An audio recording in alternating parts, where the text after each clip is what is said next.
त्यावेळेस खऱ्या अर्थाने आपल्या नौदलाच्या झेंड्यावर देखील शिवप्रतिमेचं प्रतीक लावण्याचं काम केलं. हा आपला अभिमान आहे.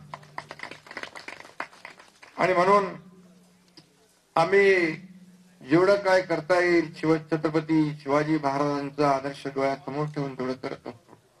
मागे कुपवाडा या ठिकाणी देखील भारत आणि पाकिस्तान या सीमेवर आपल्या लष्करी जवानांनी छत्रपती शिवाजी महाराजांचा घोड्यावरचा अश्वारूढ पुतळा तिथं उभा केला.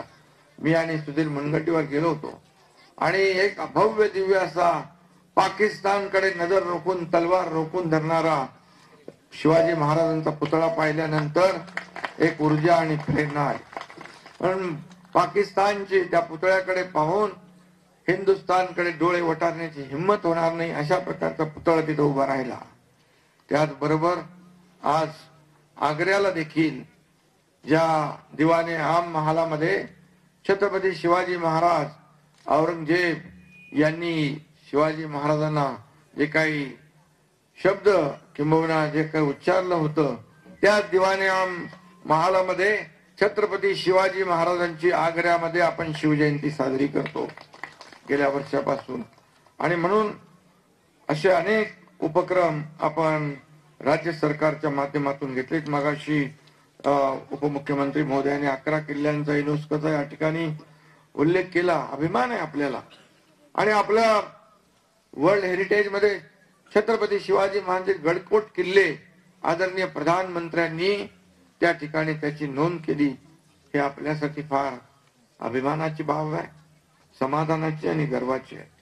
आणि म्हणून या राज्यातले गडकोट किल्ले देखील आपण त्याचं जतन संवर्धन ही आपली जबाबदारी आहे. हा आपला इतिहास आहे, हा आपला ठेवा आहे आणि तो आपण जपण्याचं काम नक्की करू एवढंच या प्रसंगी मी आपल्याला सांगतो. आणि त्यासाठी काही कमी पडणार नाही. कालच मला वाटतं सुधीर भाऊनी ते दांडपट्टा राज्यशस्त्र म्हणून त्याची घोषणा केली आणि सुधीर भाऊ आणि राज्य सरकार लंडनहून वाघनकर देखील आपल्या महाराष्ट्रात आणणार आहेत. ही देखील आपल्यासाठी अभिमानाची बाब आहे. आणि म्हणून या ठिकाणी पहिल्या टप्प्यात शिवनेरीचं तालुक्यातील 20 पर्यटन स्थळ विकसित होत आहेत. किल्ले रायगडाप्रमाणे शिवनेरीचा देखील मोठ्या प्रमाणावर विकास करण्यात येईल. जुन्नर हा पर्यटन तालुका आहे. या ठिकाणी देखील बिबट सफारी कुठे गेला बिबट सफारी शरद तिकडे उपोषण करायचं बिबट सफारी जाहीर केली. आणि त्याचबरोबर या तालुक्याच्या सर्वांगीण विकासासाठी मगाशी अजितदादांनी देखील सांगितलं या जो काय डीपीआर आपण करतोय सुकाळ वेडे बोरघाट बुचकेवाडी खेते पठार मार्गे शिवजन्मभूमी आणि भीमाशंकर तीर्थस्थळ जोडता येईल का हे देखील आपण दिलीपराव आपल्याला ते करण्याचा आपण प्रयत्न करू. आणि त्याचबरोबर अनेक जे काही या भागातले विषय आहेत या विषयांना देखील आपण हात घालू आणि या विषयामध्ये जे जे काही करता येईल तेही आपण करू.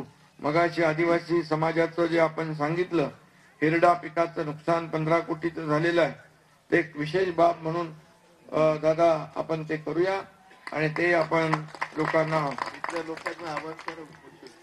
आणि उपोषण तिथल्या लोकांनी सोडावं अशा प्रकारचं आपल्याला आवाहन करतो. आणि शिवरायांना विपरीत असलेलं रयतेचं राज्य आपल्याला सुराज्य करायचं आहे आणि म्हणून शिवाजी महाराजांचा आदर्श डोळ्यासमोर ठेवून आपण काम करतोय. उद्या विधानसभेमध्ये विशेष अधिवेशन आपण घेतलंय मराठा समाजाला आरक्षण देण्यासाठी. ओबीसी किंबहुना इतर कुठल्याही समाजाला धक्का न लावता इतर कुणाचंही नुकसान न करता मराठा समाजाला टिकणारं कायद्याच्या चौकटीत बसणारं आरक्षण देण्यासाठी खास विशेष अधिवेशन उद्या. आणि म्हणून सर्व समाजाला सोबत घेऊन जाणारे सरकार सर्व समावेशक सरकार आणि राज्याचा सर्वांगीण विकास करणारं सरकार आपलं आपल्या सर्व सामान्यांचं सरकार आहे. आणि म्हणून मी तुम्हाला आजच्या शिवजयंती दिवशी पुन्हा एकदा मी मनापासून खूप खूप शुभेच्छा देतो. 350वा राज्याभिषेक सोहळा आम्हाला रायगडावर साजरा करण्याचं भाग्य आम्हाला मिळालं आणि 350व राज्याभिषेक सोहळ्याच्या निमित्तानं राज्यभर अनेक शिवाजी महाराजांच्या कार्यावर अनेक कार्यक्रम आपण ठेवले. त्यांच्या जीवनावर महानाट्य जानता राजा ते देखील जिल्हा वाईज आपण आयोजित केले. सांस्कृतिक विभाग मोठं काम त्यामध्ये करतोय. मी पुन्हा एकदा सगळ्यांना मनापासून धन्यवाद देतो. जय हिंद, जय महाराष्ट्र, जय शिवराय. मुख्यमंत्री एकनाथ शिंदे यांचं आपण भाषण ऐकलेलं आहे. छत्रपती शिवाजी महाराज यांची आज जयंती आहे. त्यानिमित्तानं शिवनेरी किल्ल्यावरती या कार्यक्रमाचं आयोजन करण्यात आलंय आणि या कार्यक्रमाला राज्याचे दोन्ही उपमुख्यमंत्री आणि मुख्यमंत्री उपस्थित असलेले पाहायला मिळत आहेत.